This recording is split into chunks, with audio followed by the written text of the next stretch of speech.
Moi, je vis dans un monde, je viens d'un monde où il y a toujours dans chaque chose son contraire. Si l'eau est là, elle est chaude, il y aura aussi l'eau froide. Donc s'il y a la vie, de l'autre côté il y a la mort, mais il n'y a pas une frontière vraiment bien déterminée.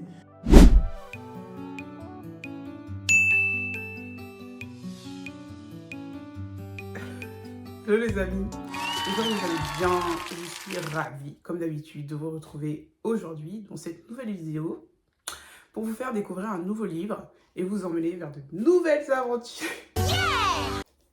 Donc avant de commencer l'aventure du jour, il est impératif que je vous pose une question pertinente, à savoir, d'après vous, qu'est-ce qui se passe lorsqu'on meurt?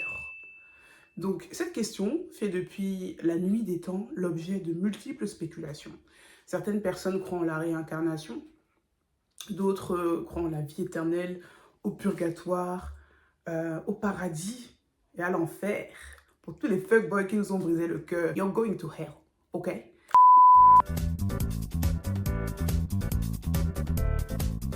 D'après Le Commerce des Allongés, qui est un livre écrit par l'auteur congolais Alain Mabankou, la limite entre le monde des morts et celui des vivants serait bien plus fine que ce que l'on pense.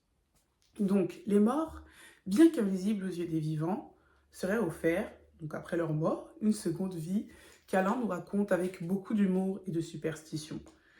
Le Commerce des Allongés est donc un roman qui met sur papier des légendes urbaines qui sont rythmées par la sorcellerie, la recherche effrénée du pouvoir, l'inégalité entre les classes sociales, la superstition, mais aussi l'amour. Concrètement, de quoi parle le livre? Je vais vous le dire dans quelques secondes. Là, passons d'abord à l'instant pub, parce que non.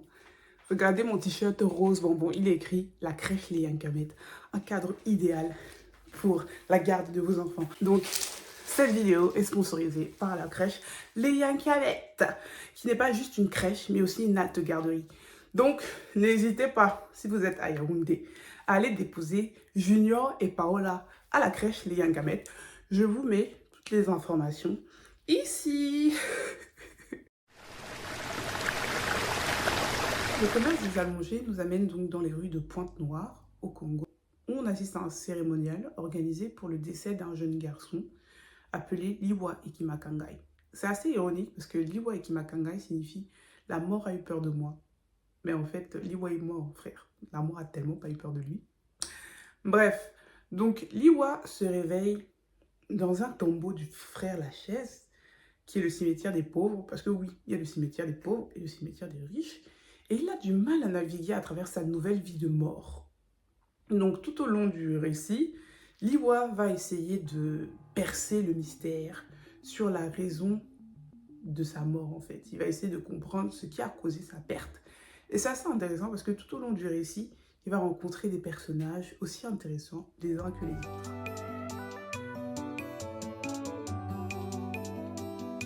Liwa est un jeune garçon qui a grandi à Pointe-Noire et qui vit avec sa grand-mère Malembe.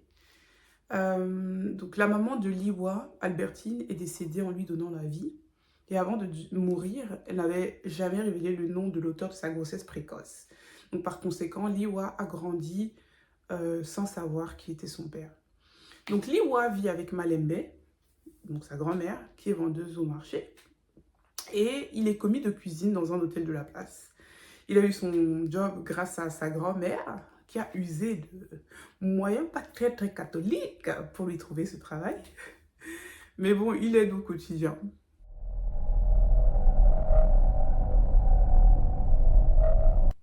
Il y a autant d'histoires qu'il y a de tombes au cimetière du frère Lachaise. L'histoire du DRH qui avait quitté son poste en France pour aller au Congo et qui a été tué par l'amant de l'une de ses collègues qui pensait que les deux entretenaient une liaison. L'histoire des jumeaux de Mama Passa qui ont été donnés en sacrifice par leur propre oncle qui était assoiffé de pouvoir. L'histoire du chanteur Luli Madera qui avait signé un pacte avec le diable. L'histoire de Mamba Noir, l'ancien gardien du cimetière donc du frère Lachaise, qui avait surpris un couple en train de s'accoupler sur une tombe du cimetière et qui avait fermé les yeux sur cet acte, ignorant totalement que c'est ce même acte qui causerait sa perte plus tard. L'histoire de la femme corbeau qui séduisait les pédophiles dans leurs rêves et qui leur arrachait leurs organes génitaux avec ses dents pour pouvoir leur apprendre une leçon, et bien évidemment l'histoire de Liwa et Kimakangai.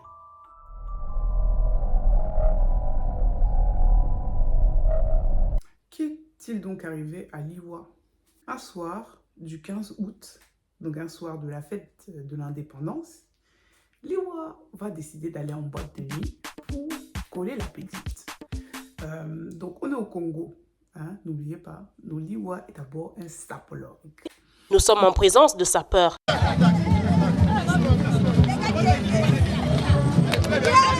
Il est vêtu d'un pantalon pattes d'éléphant, violet, avec des chaussures salamandre rouges. Et il se rend donc en boîte de nuit.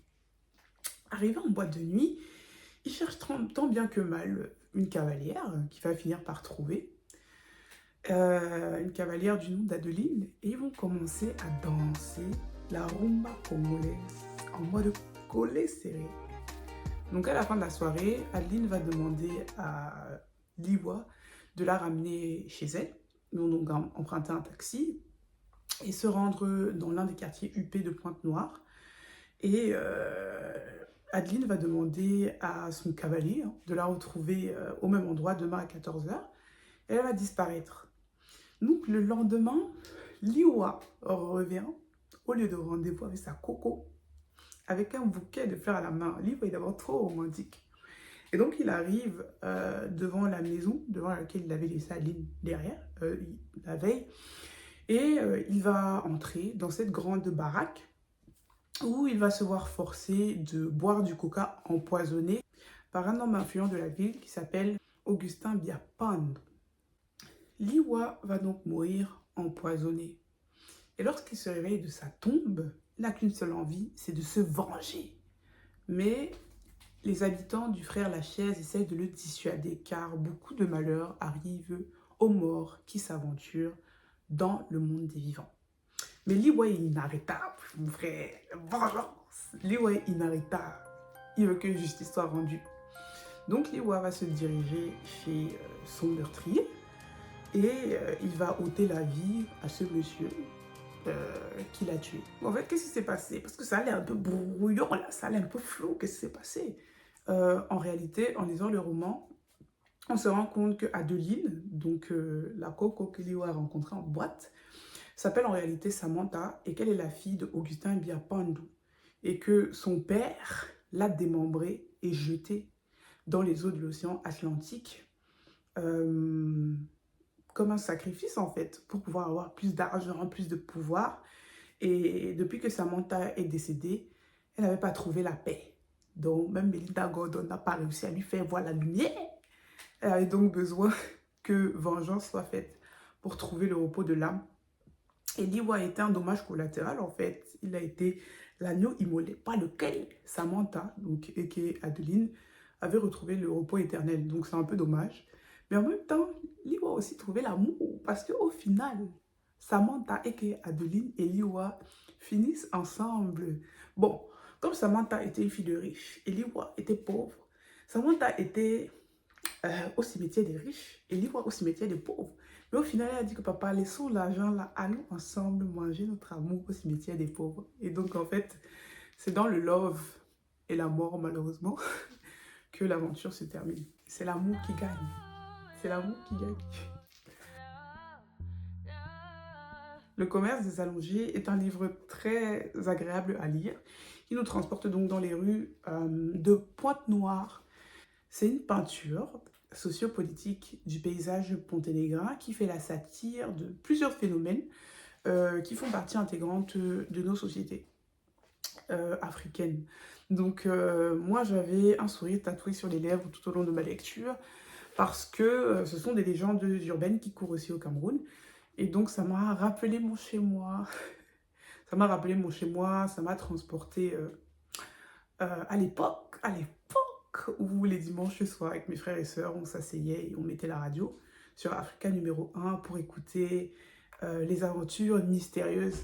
Sauf que ici, les aventures mystérieuses n'avaient pas lieu à Bangos, mais à Pointe-Noire. Donc, c'est un livre que je recommande. N'hésitez pas à aller le lire. Je trouve que alors Mabankou a fait un travail extraordinaire. Et les aventures sont assez marrantes, mais aussi un peu effrayantes quand même. Donc voilà, nous sommes rendus à la fin de la vidéo. N'hésitez pas à liker, à partager, à vous abonner, à cliquer sur la cloche de notification, à commenter aussi. N'hésitez pas à me partager les légendes urbaines que vous connaissez ou avec lesquelles vous avez grandi en commentaire.